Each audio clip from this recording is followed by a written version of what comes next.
Un vieux marin sage et buriné, au visage ridé et à la barbe grise, scrute l'horizon depuis le pont de son bateau de pêche.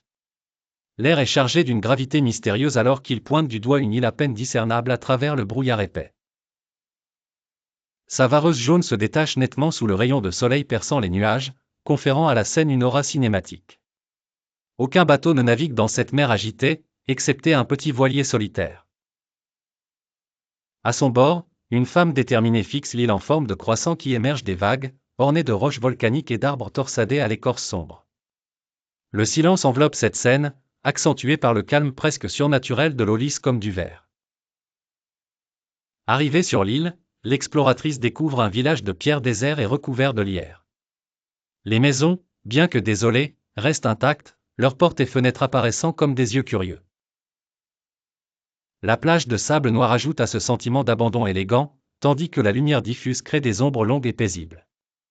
Dans l'une des maisonnettes, sur une table en bois couverte de poussière, repose un vieux journal relié en cuir. Ses pages fragiles sont baignées par un filet de lumière, rendant l'écriture manuscrite, autrefois soigneuse, méconnaissable dans les derniers paragraphes, submergée par la frénésie. Plus loin, à l'entrée d'une grotte marine, se dresse une statue de pierre aux lignes fluides et abstraites, semblable à une vague pétrifiée. Elle semble protéger l'entrée sombre qui semble exhaler une lumière glacée.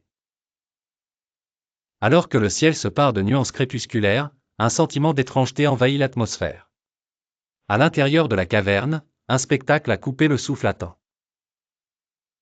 Des cristaux bleus bioluminescents décorent le plafond, illuminant avec douceur un bassin d'eau noire immobile, parfait reflet de l'univers brillant au-dessus.